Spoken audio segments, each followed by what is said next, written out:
Hello അസ്സലാമു അലൈക്കും. എവിടെ എല്ലാവരും പോരിട്ടാ രാവിലെ നീച്ചുമ്പോൾ നമുക്ക് ചായക്ക് കടി എന്താണെന്ന് വിചാരിച്ചിരിക്കും. അപ്പോൾ നൂലപ്പം ചൂടാൻ ചിലവർക്ക് മടിയായിക്കാരം.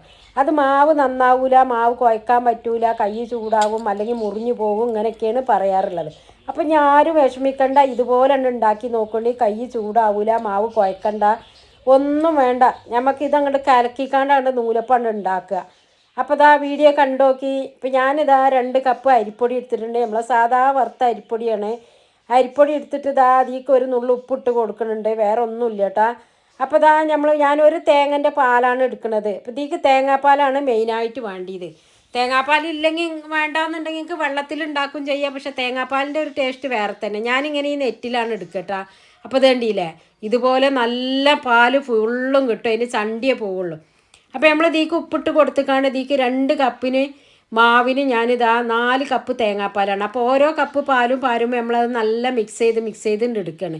ഇതിൻ്റെ പാകം എന്ന് പറഞ്ഞാൽ നമ്മൾ അപ്പത്തിന് എടുക്കണ പോലെയാണ് ഉള്ളത്. ഇതാ 2-മത്തെ കപ്പ് പാലും ഒഴിച്ച് അതുപോലെ നല്ല ഇളക്കി, 3-മത്തെ ഒഴിച്ച് അതുപോലെ 4-മത്തെ പാലും 4 കപ്പ് പാലും പാർന്നിക്കാണ്ട് ഇതുപോലെ. ഇനി വെള്ളത്തിൽ ഉണ്ടാക്കുകയാണെന്നുണ്ടെങ്കിൽ ഇതുപോലെ തന്നെ നിങ്ങൾക്ക് കപ്പ് അളക്കണമെന്നുണ്ടെങ്കിൽ കുഴപ്പമൊന്നുമില്ല. നമ്മൾ ദോശക്ക് മാവ് കലക്കണ പോലെ തന്നെ വെള്ളപ്പത്തിന് കലക്കണ പോലെ വെള്ളം പോലെ ഉപ്പിട്ട് കണ്ടാണ്ട് കലക്കുക. എന്നിട്ട് ഇതുപോലെ അങ്ങോട്ട് ഗ്യാസുമ്മ വെച്ച് കണ്ടാണ്ട് കുറുക്കി അങ്ങോട്ടാണ്ട് എടുത്താൽ മതി കേട്ടാ. കുറച്ച് സിമ്മിൽ വെച്ചിട്ട് ഇതുപോലെ ഒന്ന് കുറുക്കി എടുക്കുക. എത്രേ വേണ്ടുള്ളൂ, വേറെ ഒന്നുമില്ല. നമ്മൾ ശരിക്കും പറഞ്ഞാൽ ഇതൊരു വെള്ളം നമ്മൾ വെച്ച് തിളക്കണ ഒരു പാകേ വരുള്ളൂ. ഉപ്പിട്ട വെള്ളം തിളപ്പിച്ചിട്ടല്ലേ ഇപ്പോൾ നമ്മൾ മാവിന് എടുക്കണത്. അപ്പം ഞാനിത് എങ്ങനെ ഉണ്ടാവും എന്ന് പറഞ്ഞിട്ട് സാമ്പിൾ നോക്കാമെന്നും പറഞ്ഞിട്ടാണ് ഞാൻ എൻ്റെ ഒരു ഐഡിയക്ക് വേണ്ടിയിട്ട് ഇങ്ങനെ ഉണ്ടാക്കി നോക്കിയതാണ് കേട്ടോ.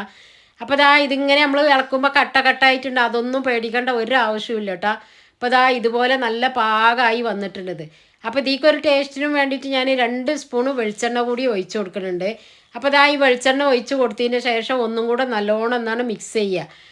അപ്പോൾ ആ ചൂട് കിടന്നിക്കാണ്ട് തന്നെ ഇത് നല്ല ആ വെളിച്ചെണ്ണേൻ്റെതെല്ലാം മാവ് നല്ല മിക്സായി കിട്ടും നമുക്ക്. അപ്പം തന്നെ നമ്മൾ വേറെ ഒരു പാത്രത്തേക്ക് മാറ്റി വെക്കുക. ഇനി അങ്ങനെ അപ്പം തന്നെ വേണമെന്നുണ്ടെങ്കിൽ നമുക്ക് ചൂടോട് കൂടി തന്നെ ഇത് സ്പൂണിലെടുത്തുക്കാണ്ട് കോരിയിട്ട് നമുക്ക് ചുട്ടെടുക്കാൻ പറ്റും, പിഴിഞ്ഞെടുക്കാൻ പറ്റും. അപ്പോൾ ഞാനൊരു 5 മിനിറ്റ് വെച്ചിട്ടുണ്ട് കേട്ടോ, മൂടി വെച്ചിട്ടുണ്ട്. അപ്പോൾ ഇത് പറഞ്ഞാൽ ഇങ്ങനെ ഉണ്ടാക്കുമ്പോൾ നമുക്ക് ഒരു പേടിയും പേടിക്കേണ്ട, ആർക്കും ഉണ്ടാക്കിയെടുക്കാൻ പറ്റും.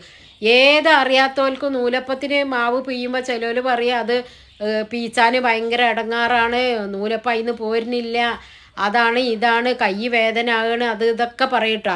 ഇതിനൊന്നും വേണ്ടത്, കയ്യിലെടുക്കേണ്ട ആവശ്യമില്ല. ഞാൻ അത് കയ്യിൽ ഒട്ടണില്ല എന്നുള്ളതിന് വേണ്ടിയിട്ട് നിങ്ങൾക്ക് ഇങ്ങനെ കാട്ടിത്തരുമെന്ന് മാത്രം ഉരുളാക്കിയിട്ട് ഇതൊരു സ്പൂൺ കൊണ്ട് ഇതുപോലെ എടുത്തിട്ട് നമ്മൾ നൂലപ്പത്തിൻ്റെ അച്ചക്ക് ഉള്ളിലേക്ക് ഇട്ട് കൊടുത്താൽ തന്നെ മതി. അങ്ങനെ ഇട്ട് കൊടുക്കുമ്പോൾ തന്നെ ഇത് കറക്റ്റായിട്ട് നമുക്ക് കിട്ടും. നല്ല സോഫ്റ്റ് ആയിട്ടുണ്ട്. എൻ്റെ അടുത്ത് ഇതാണ്, ഞാൻ ഇതുകൊണ്ട് തന്നെയാണ് ചുടൽ. ചിലവർക്കറിയാം ഇതൊന്നും പറ്റൂല, അത് പുഴിയാൻ ഭയങ്കര ബുദ്ധിമുട്ടാണ്, പീച്ചയെ ഉള്ളിന്ന് പോരൂല എന്നൊക്കെ പറയും. ആരും ഇനിയിപ്പോൾ ഉള്ളിക്കാണ്ട് ഇട്ട് കൊടുത്തുകാണ്ട് ഇനി പോരൂല എന്നൊന്നും ആരും പറയാൻ നിൽക്കണ്ട. ഇതുപോലെ മാവ് അങ്ങോട്ട് നല്ല വാട്ടി അങ്ങോട്ട് എടുത്തിട്ടുണ്ട് എന്നുണ്ടെങ്കിൽ സുഖമായിട്ട് അങ്ങോട്ട് ഊരിപ്പോരും ഉള്ളിൽ കൂടിയിട്ടാ. അപ്പോൾ നമ്മളെ നൂലപ്പം റെഡി ആയിട്ടുണ്ട്. അപ്പോൾ ബാക്കിയുള്ളതും കൂടെ ഞാൻ ഇതിൽ പീച്ചെടുക്കണം കേട്ടോ. നല്ല സോഫ്റ്റ് ആയിട്ടാണ് വരുന്നത് തന്നെ. കാണുമ്പോൾ തന്നെ അറിയാം നമുക്ക് അതിൻ്റെ തിന്നുമ്പോഴത്തെ ചാതി എന്താണെന്നുള്ളത്.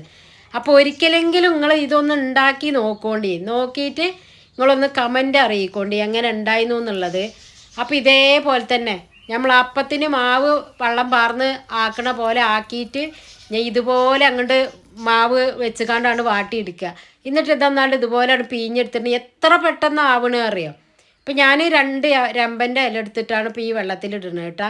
ഞാൻ പുട്ടുക്കാകട്ടെ ഇതുപോലെ നൂലപ്പത്തിന് എന്തിനും ആവി കയറ്റണീക്കൊക്കെ ഇങ്ങനെ ഈ 2 ഇല എടുത്തിട്ട് നല്ലൊരു മണമാണ്, ടേസ്റ്റുമാണ് നമുക്ക്.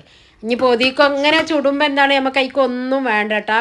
ഈ പഞ്ചസാര അല്ലെങ്കിൽ തേങ്ങാപ്പാൽ ഒഴിച്ചിട്ടോ ഒക്കെ തിന്ന, കറി വേണമെന്നേ ഇല്ല, പഞ്ചസാരയും വേണമെന്നില്ല കേട്ടോ. ഞാൻ ഷുഗറുള്ള കാരണം ഞാനൊന്നുമില്ല, അങ്ങനെ എടുത്തിട്ടാണ് ഞാൻ തിന്നുക. ഇതുണ്ടില്ല ഒരു 5 മിനിറ്റില്ല, നമുക്ക് ആവി മേലേക്കൊണ്ട് വന്ന് പുറത്തേക്ക് വന്ന് കഴിഞ്ഞാൽ ഇത് റെഡിയായി, അത്രയേ ഉള്ളൂ. നമ്മൾ ചിലവിലാണ് നീലപ്പൊക്കെ കുറേ നേരം ആവി കയറ്റിക്കൊണ്ടിരിക്കണം. ഇത് അതിൻ്റെ ഒന്നും ആവശ്യമില്ല കേട്ടോ. നല്ല മണം വരുന്നുണ്ട്. എന്താ വെച്ചാൽ ആ ഇല ഇട്ടേക്കണു, അതുപോലെ തന്നെ പിന്നെ തേങ്ങാപ്പാലും വെളിച്ചെണ്ണയല്ലേ, നല്ല സോഫ്റ്റ് ആയിട്ടുണ്ട്. ഇങ്ങനെ ഉണ്ടാക്കി നമ്മൾ 2 ദിവസമൊക്കെ വെച്ചാലൊന്നും ഒരു കേടും വരില്ല. നല്ല ടേസ്റ്റ് ഉണ്ട് കേട്ടോ. അത് കാണുമ്പോഴും നല്ല രസമാണ് കാണാൻ, പക്ഷെ നല്ല ചുറുക്കുണ്ട്. ഇത് ഒന്നും കൂടെ വായൻ്റെ ഇലത്താണ് എനിക്ക് ഒന്നും കൂടെ നല്ല ഭംഗിയും തോന്നുന്നത്. ആ ഇലൻ്റെയൊക്കെ ഒരു മണം കൂടെ ആകുമ്പോൾ നമുക്ക് നല്ലൊരു ടേസ്റ്റും ചൂരും മണമാണല്ലോ. അപ്പോൾ ഒരിക്കലെങ്കിലും നിങ്ങൾ ഇതുപോലെ ഒന്ന് ഉണ്ടാക്കി നോക്കോണ്ടി, എന്നിട്ട് കമൻറ്റൊക്കെ ഒന്ന് അറിയിക്കോണ്ടി. ഇപ്പോൾ ഇതാ ഞാൻ ചിക്കന് മുളക് ഇട്ടതാണ് കേട്ടോ, ഇതും കൂട്ടിയിട്ടാണ് ഞാൻ കഴിക്കുന്നത്. അപ്പോൾ ഇതിക്ക് കറീൻ്റെ ആവശ്യമില്ല, വെറുതെ നമുക്ക് അങ്ങനെ തിന്നാം. അപ്പോൾ നിങ്ങൾ എന്തായാലും ഒന്ന് എല്ലാവരും ഒന്ന് ഉണ്ടാക്കി നോക്കോണ്ടി, നോക്കിയിട്ടൊന്ന് അഭിപ്രായം പറയോണ്ടി കേട്ടാ. അപ്പോൾ നിങ്ങളെ അഭിപ്രായം കേൾക്കുമ്പോഴാണ് എനിക്കിത് ഉണ്ടാക്കിയത്, നിങ്ങൾ ഉണ്ടാക്കിയത് കറക്റ്റാണോ ഇല്ലേ എന്നുള്ളതൊക്കെ പറയാൻ പറ്റുള്ളൂ. അപ്പോൾ നമ്മളെ വീഡിയോ ഇത്രയേ ഉള്ളൂ. ഇഷ്ടപ്പെട്ടാൽ ലൈക്കും ഷെയറും സബ്സ്ക്രൈബും ഒന്ന് ചെയ്യണേ. അസ്സലാമു അലൈക്കും.